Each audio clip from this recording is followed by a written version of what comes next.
Hey, Shalom Akim, Shalom, Shalom, giving all praises, glory and honor to Yahweh, Ba'ashem Yahushai, Ba'ashem Rakakwadash.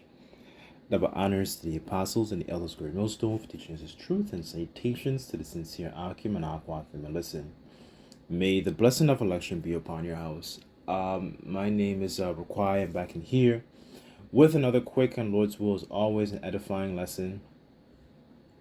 And for today's lesson, I just wanted to go through a topic I had in mind, with all this wars and rumors of wars going on, you know, with all these wars and rumors of wars going on, it proves that it's one of the main points, one of the main indicators that the people in the so-called Holy Land are not the real people.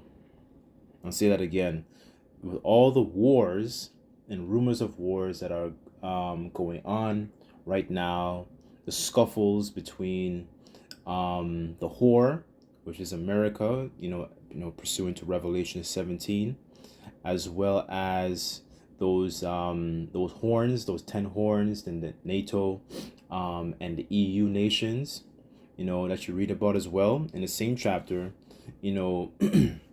the scuffles that are going on between them, the scuffles going on between the state of Israel, as well as Iran, right? All these different things, going on is proof that the people in the land are not the real people. They're not the real people of the Lord, right? So that's one of the things I wanted to discuss, right? As one of the big telltale signs, because essentially we're living in a time where essentially, as the scriptures say, knowledge has increased, and there's a lot of examples of people having their own people, Esau, their tongue is essentially falling upon themselves because they're noticing, there's a disconnect between what is actually spoken in the scriptures. Yes, they don't have the full understanding, right? But they're realizing there's a disconnect, and there's a between that as well as what is actually playing out, right? So I just wanted to bring out some precepts on this, and I sincerely pray and hope that it's edifying, right? So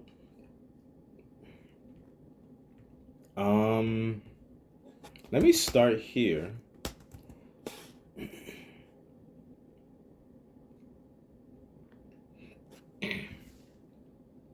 This is Isaiah chapter 2 verse 1.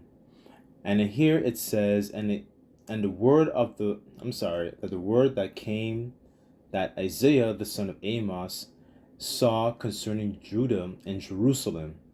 And it shall come to pass in the last days that the mountain of the Lord's house shall be established in the top of the mountains, and shall be exalted above the hills, and all nations shall flow unto it. So essentially, when the people of the Lord, the Israelites, that governing body, are actually set up in the land, you're going to have, nations flowing onto it, the other nations, right?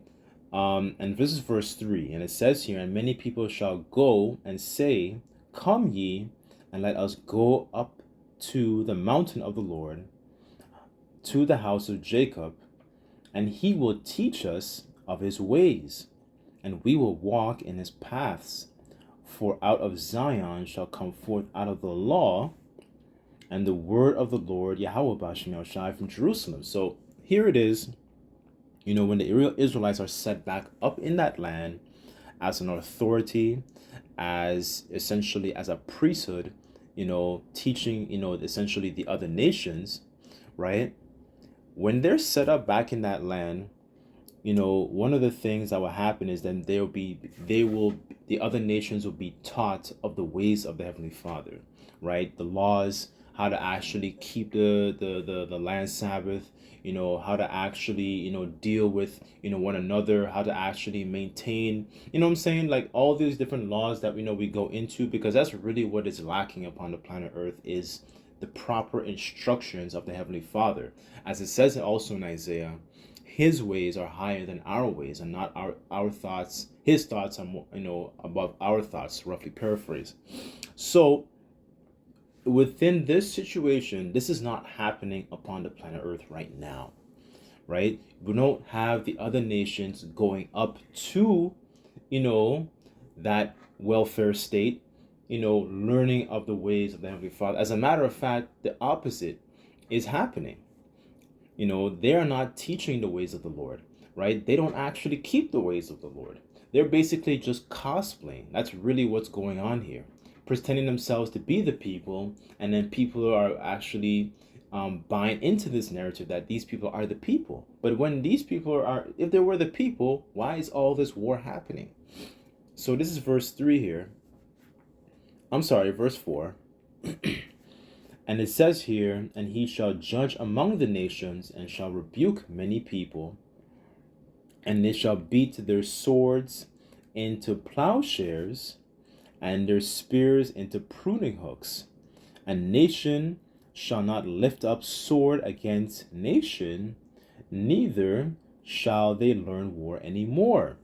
And it says, when this is what happens when the real people of the Lord, the Israelites, the biblical Israelites, when they return back to that land, they're not going to know war anymore.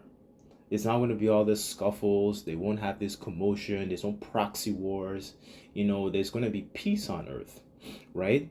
I'll read that again. And it says, and he shall judge among the nations, and shall rebuke many people, and he shall beat their swords into plowshares, and their spears into pruning hooks. So essentially, they're going to go from a warlike state into actually going back to living off the land. As a matter of fact, let's Google what's a plowshare. Plowshare.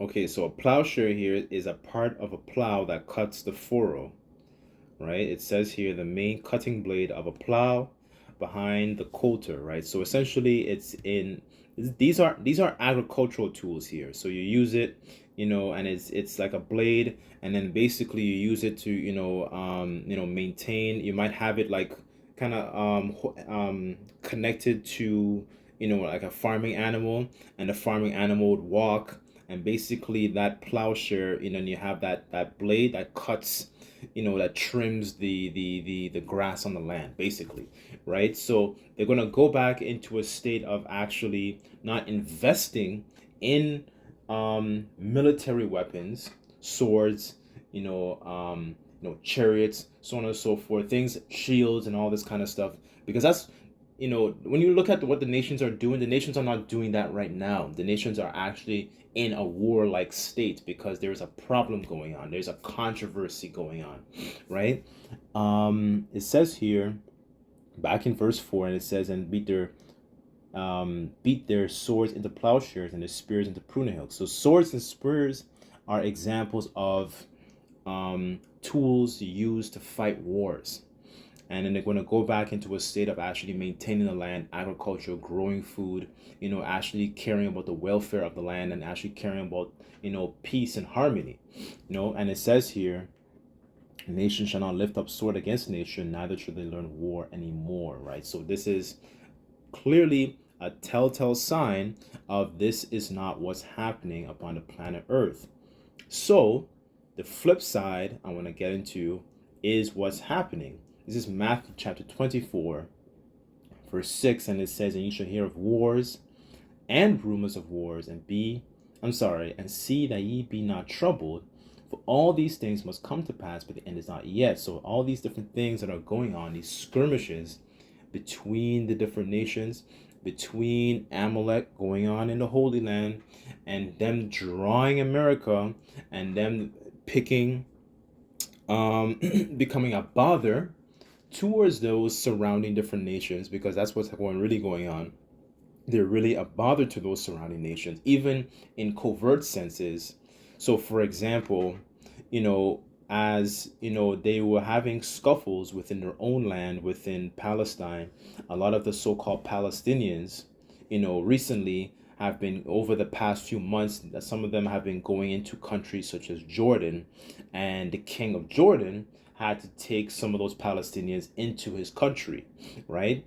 And also the king of Jordan had to also accept foreign aid from America. So essentially, America is essentially becoming like a security guard, unto the state of Israel, where they're basically, kind of just in congruence in what they're doing, basically. So they're basically like they're, if you think about them, there's just the two of them together, and all the other nations are like on the other side of the room, right? So that's why the scriptures describe Esau as being, greatly despised, because all these other nations are fed up.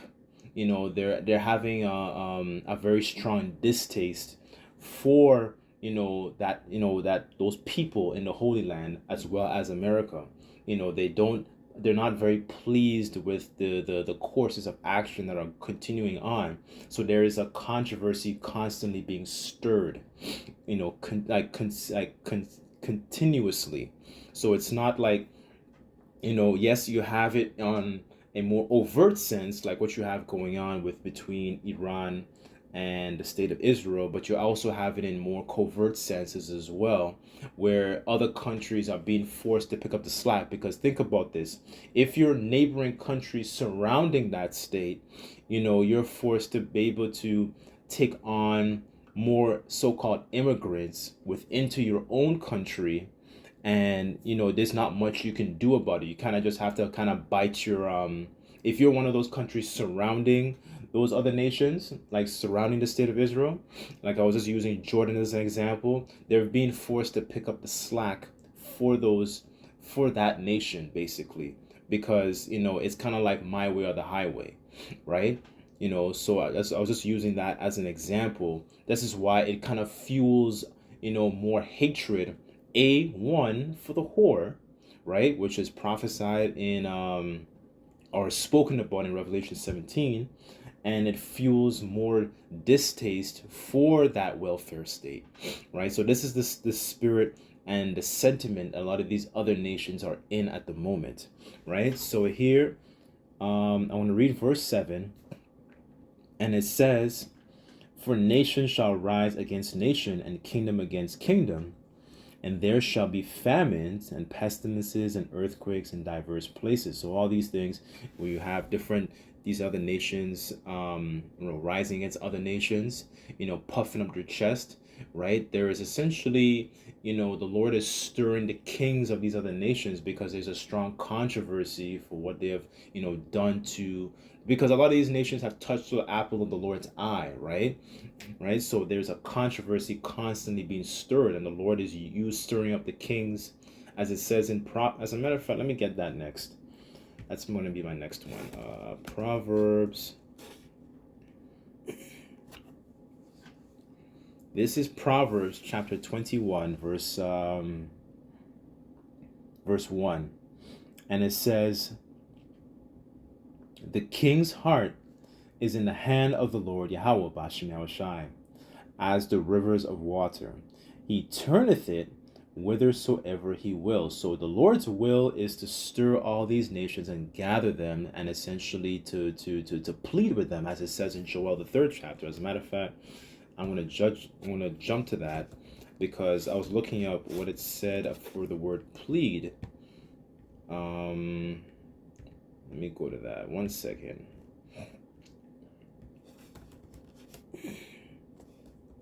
Which I believe the word plead goes into the word to judge them.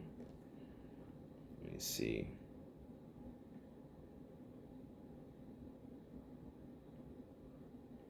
Okay, this is Joel. I'll start at verse 1 here, and it says, "In those days," for behold, in those days, in that time, I will bring again the captivity of Judah and Jerusalem. Joel 3 and 1, verse 2. And it says, I will gather all nations and bring them into the valley of Jehoshaphat, or Yahweh Shaphat, and will plead with them there for my people and for my heritage Israel, who have been scattered among the nations and parted my land. So we are the people that have been scattered.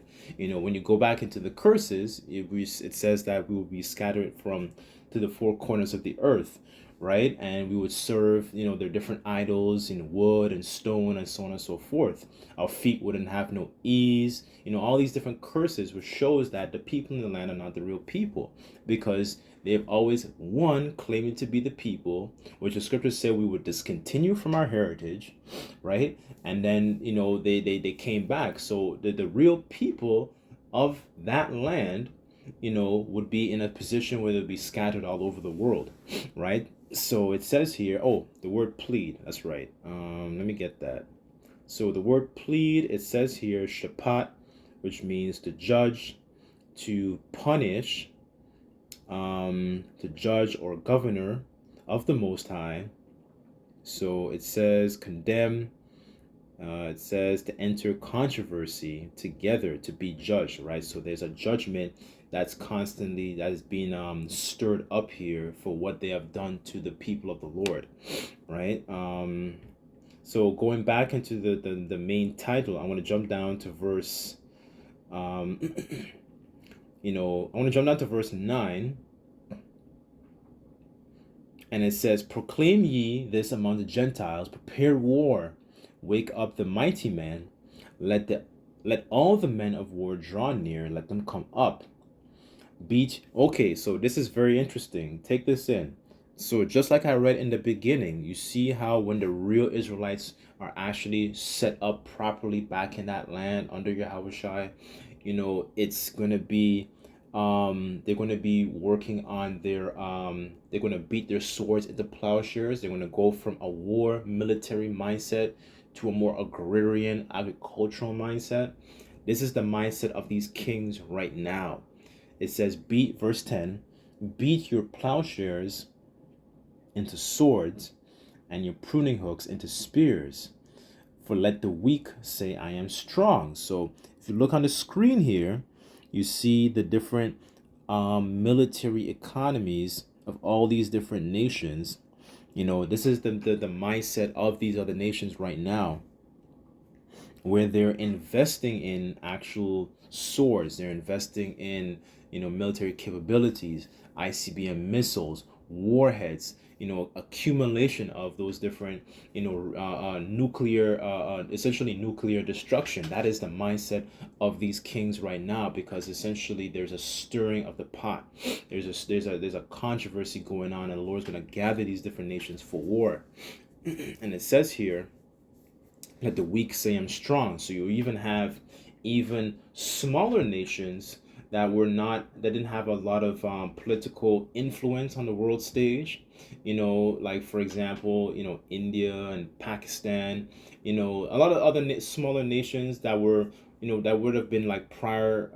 They were colonies, right? And then eventually they invested in actually developing their own nuclear programs, right? Because during the prior to like 2000, you had a lot of nations, they didn't have a lot of military capabilities, but as time went on, as America is still that big powerhouse that actually has, a massive military budget. Other smaller nations have now been able to accumulate, and actually develop their own nuclear programs, where they can actually kind of, essentially they're starting to kind of puff up their chest a little bit now, where they actually have a little bit of say, right? So America and, and Russia are not like the only two countries that actually have this, those nuclear capabilities. Now you actually have a lot more smaller nations that are able to actually have that, able to essentially flex their muscle, if that makes sense, right? So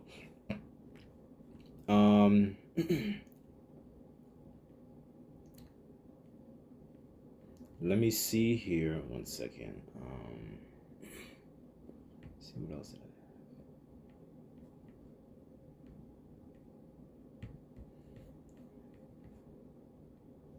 Oh, Jeremiah, that's right.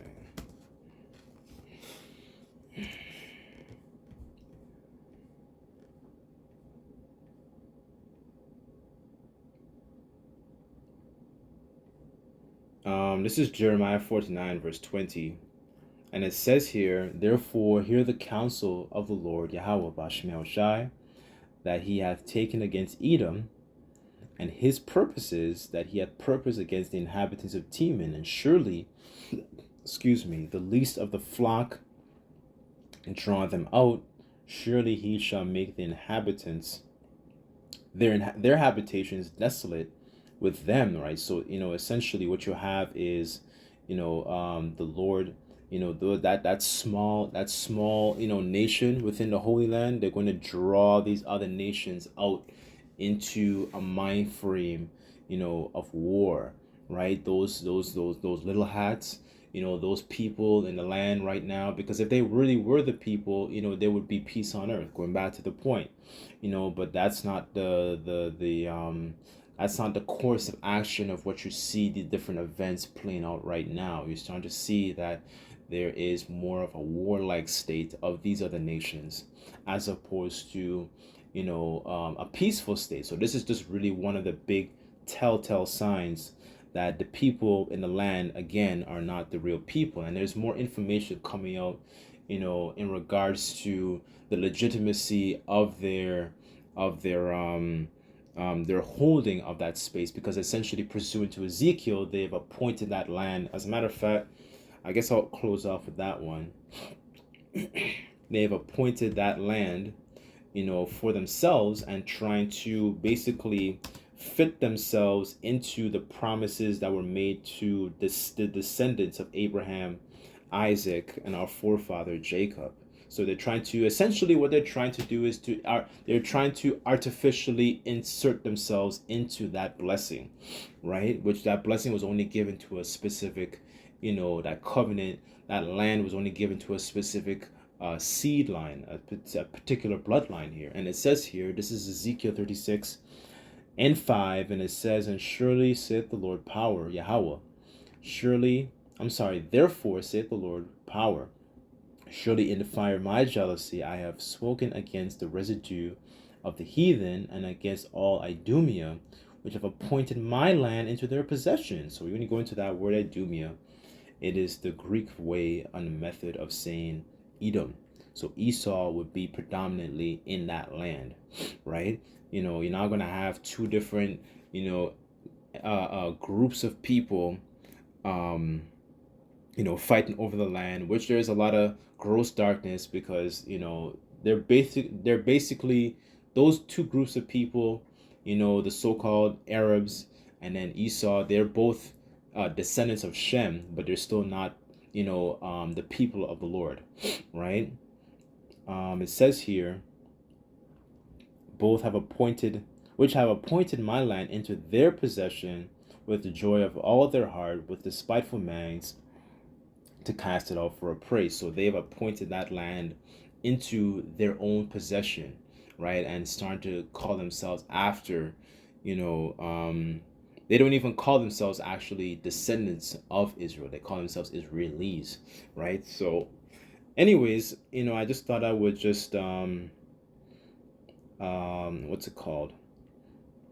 Just to expound on this real quick, I just want to, this is just one of the big signs and shows that these people in the land are not the real people. And there's just more examples of tongues falling upon themselves, right? So there's an inquisition being brought out in regards to the legitimacy of these people holding that particular space, right? Because now other nations, well, not, I should say, Esau, the lower level, a lot of lower level Edomites, for example, are really noticing that America is really just essentially trying to foot the bill for a lot of the state of Israel's mistakes and the state of Israel's endeavors, right? As opposed to caring for the welfare of their own people. So they're basically, think about it this way. If you have a child, say you're paying more attention to the neighbor's child as opposed to your own child, right? So now that is basically, what's causing a lot more, as the scriptures talk about, Egyptian against Egyptian, sedition, and they should not regard the kings and princes, because there's a strong distaste that's being brewed, amongst the American people, as well as there's a bit of, hatred brewing, for them and in the state of Israel, because they're realizing their leaders are not caring for the welfare of their own people, right? They care more for the welfare of a nation that is far from them, right? So, anyways, I just thought I would just, discuss this real quick. Lord's will, this was quick and edifying. Just like to give all praises, glory, and honor to Yahweh Bashim Shai. Until next time, I say Shalom.